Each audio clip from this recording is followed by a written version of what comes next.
So it looks like Real Housewives of Potomac star Karen Huger's trial for her multiple charges, including DUI, happened yesterday. And apparently it's a 2-day trial, so we should know the results probably later today, if not very soon. But some shocking details came out from yesterday's trial, including that Karen refused a sobriety test, cursed at first responders, and some other interesting behavior.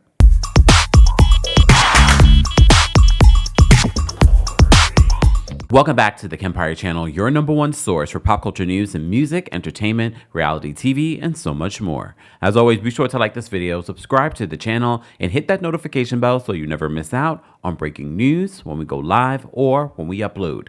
So as you know, Karen Huger's storyline, in quotes, for the season was her 8 citations and excuses for why she got into the accident. And a lot of us said, Karen, it feels as if you're not holding yourself accountable, that you're not really being forthright with what happened. But we understood on some level that she was in the middle of fighting this case. As you know, just back in July, Karen tried to have the body cam footage and have this case dismissed, which the judge refused. And word on the street that her trial was supposed to start in December. Here we are. There were rumors that the Real Housewives of Potomac reunion was going to be filmed before this. Luckily, it hasn't, because now it feels as if at this reunion, Karen can probably talk more about it. Well, we didn't realize this, but the trial started yesterday, and a lot of details are coming out.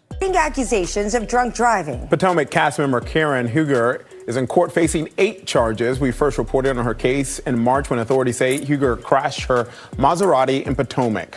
And Fox 5's Lily Zhang is in Rockville tonight with an update on the trial.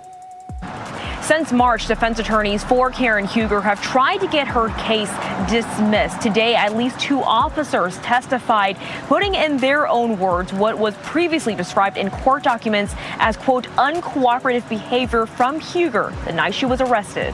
The incident in question happened on March 19th, just before midnight. Authorities say Karen Huger crashed her 2017 Maserati by Oakland Drive in Potomac. She faces a total of 8 charges, including driving while impaired by alcohol. In court today, we heard from a witness who said the car smelled like alcohol that night. We also heard from a volunteer EMT who responded. She says Huger refused to be treated and used profanity while addressing some first responders. Another officer on the stand described her as dismissive when asked for her license and registration.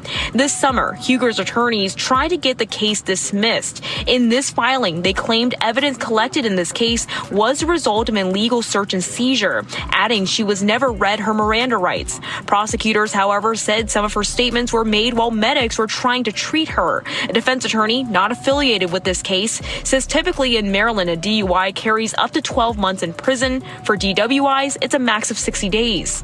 I'll tell you, it's unlikely that anybody would see the inside of a jail cell as a first offender with a conviction on either of those types of offenses, unless there were aggravating circumstances or aggravating factors, like a bad accident and injury associated with that accident.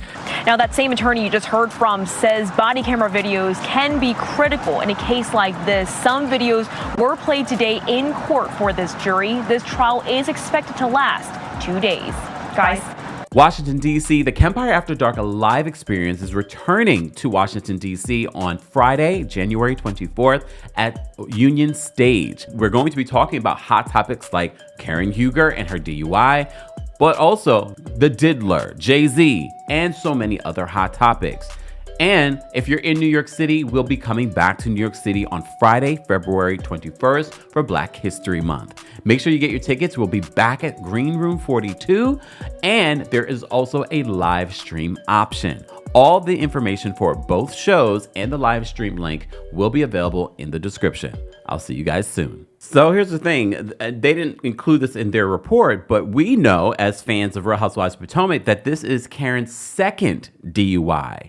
And it was interesting that Karen was trying to get the body cam footage suppressed from this case, but was shared in the first day of the trial. I'm wondering if what was played in court corroborates what some of the witnesses are saying, that Karen was belligerent.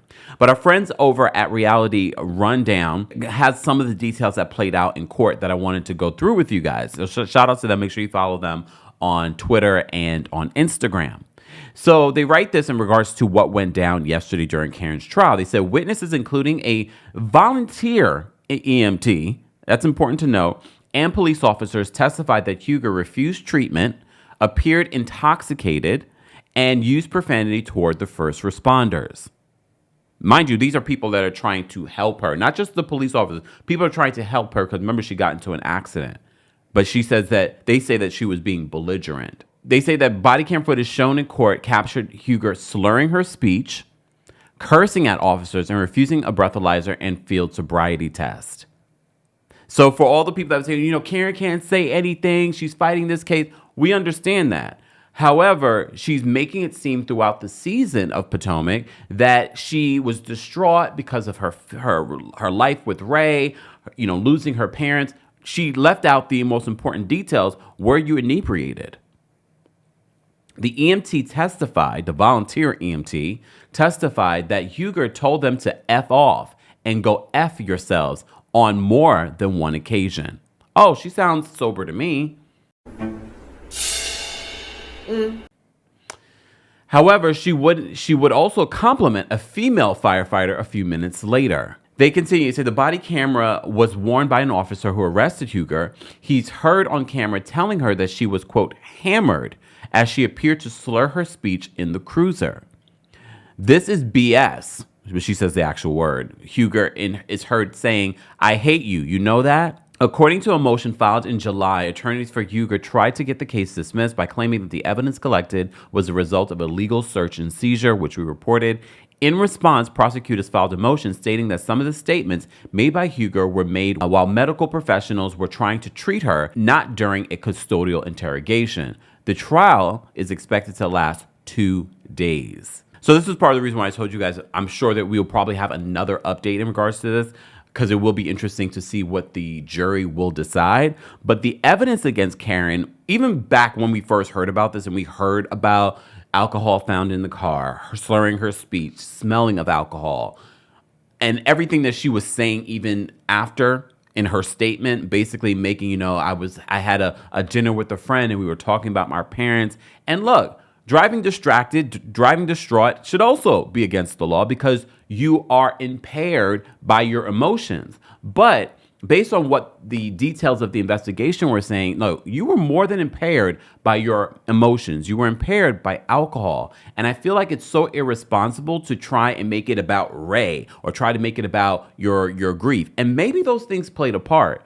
but that does not make it okay to get behind the wheel and risk your life and other people's lives. I know we say that, but I think it's really important for us to emphasize that. We can love Karen, but still hold her accountable. It will be interesting to see, because a lot of you from the DMV area have told me that the DUI laws there, they take very seriously. And as you heard, she could face up to a year in prison in Maryland, but this is not her first offense. So I don't think that Karen will do jail time, very much like what the defense attorney said. However, again, we have to keep in mind, this is her second offense. But I do believe because she's a public figure, this is her second offense. Even on Real Housewives of Potomac, which I don't know if they're going to include that. I don't know if they can include that. She admitted to getting behind the wheel of a car before a couple of years ago, and she was inebriated. She claims she pulled over and she called her driver. She claims. This is very sad, but this is a lesson for a lot of people that you should not get behind the wheel, especially in this day and age. We have so many options of getting home that you can call an Uber or whatever ride share that you use. Don't get behind the wheel of a car because you just never know what that could mean for your life or other people's lives. Guys, as always, I want to know your reaction to this update in regards to Karen Huger's trial. It's ongoing. If you enjoy content like this, make sure you subscribe and turn on your notifications so you don't miss our update on day 2 of Karen Huger's trial. As always, be sure to like this video. Again, subscribe to the channel and hit that notification bell so you never miss out on breaking news when we go live or when we upload. Thanks for watching. You bring the lighter, I got the fuse. You make a fire, I'll add the fuel.